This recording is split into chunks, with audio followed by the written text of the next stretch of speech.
Nous voici arrivés au mois de mai.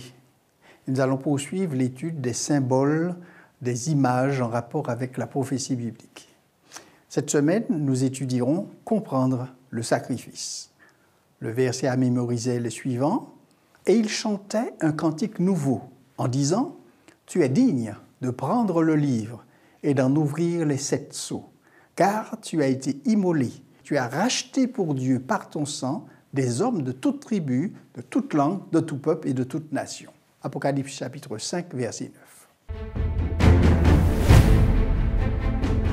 Au chapitre 4 du livre de l'Apocalypse, Jean avait été invité à regarder à travers une porte ouverte dans le ciel, afin qu'il lui soit montré ce qui doit arriver après. Et ce qui doit arriver se trouve consigné dans un livre scellé de 7 sceaux, et que personne dans l'univers ne peut ouvrir. D'où le drame. Si personne ne peut ouvrir ce livre, Jean ne saura pas ce qui doit arriver, il ne connaîtra pas les plans de Dieu, et nous non plus. L'un des anciens, à ce moment, le rassure, le console, l'informant que le lion de la tribu de Juda, le rejeton de David, a été vainqueur. Il peut ouvrir le livre et ses 7 sceaux.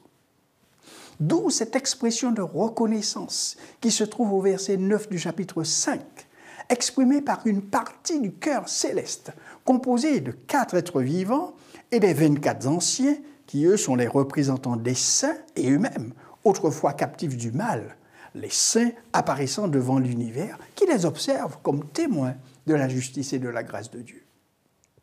C'est la reconnaissance que Dieu a été justifié des accusations de Satan grâce à la victoire de son Fils.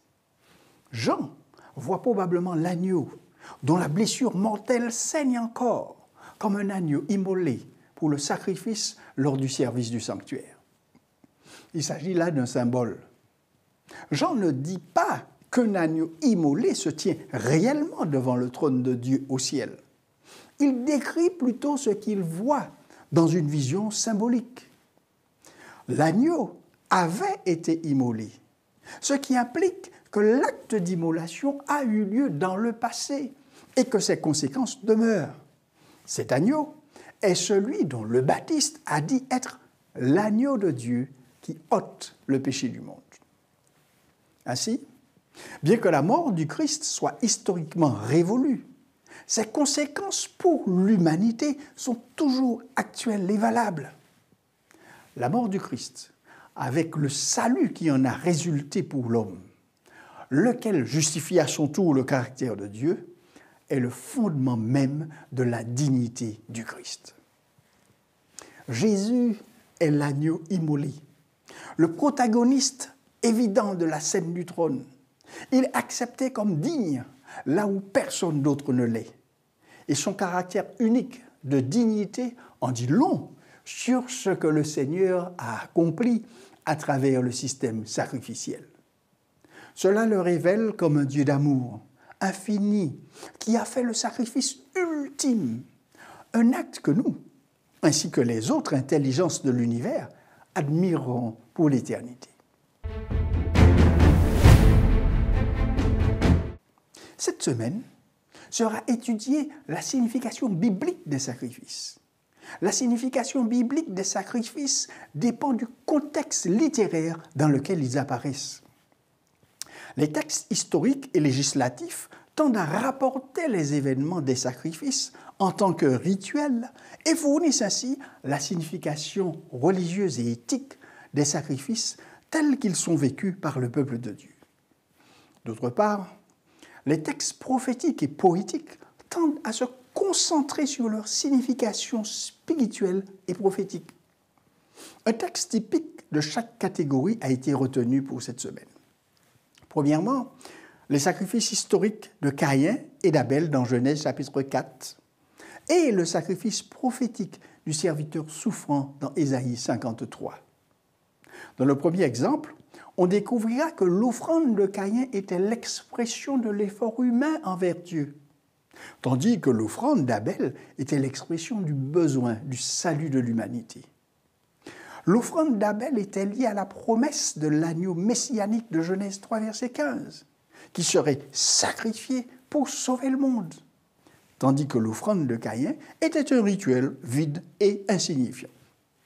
D'où l'acceptation ou le rejet par Dieu de l'offrande qui réside principalement dans la condition spirituelle de la personne et non dans son offrande en tant que telle.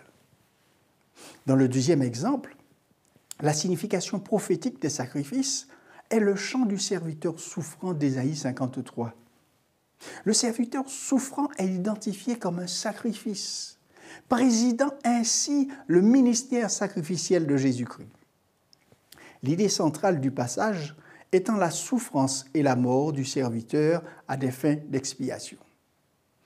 Le serviteur est comme l'offrande sacrificielle qui, dans le système lévitique, portait le péché et permettait ainsi la justification et le pardon de Dieu. Devant la majesté de Dieu, on commence enfin à comprendre notre situation humaine. Nous sommes totalement indignes et nous avons besoin de Christ comme Rédempteur.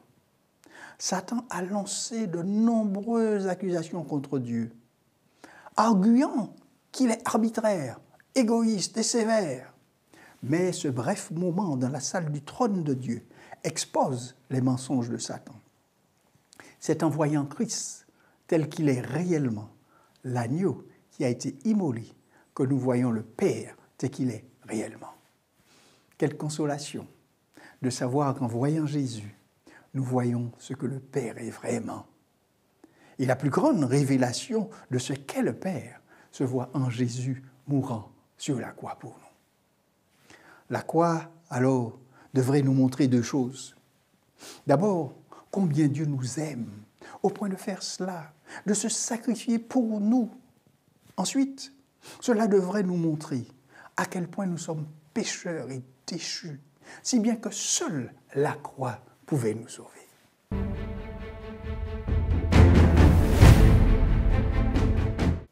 De nombreux athées croient que nous sommes seuls dans un univers froid et indifférent. En revanche, la Bible ne parle pas seulement de Dieu, mais dit qu'il a tellement aimé le monde qu'il est descendu vers nous et qu'il est même mort. Pourquoi ne pas voir le monde tel qu'il est et notre place en son sein, en contraste avec ceux qui ne croient pas du tout en Dieu?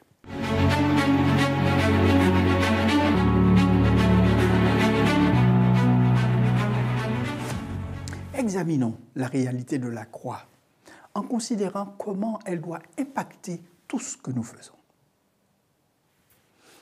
Je vous donne rendez-vous à la semaine prochaine pour la suite de cette étude dans notre émission à retenir.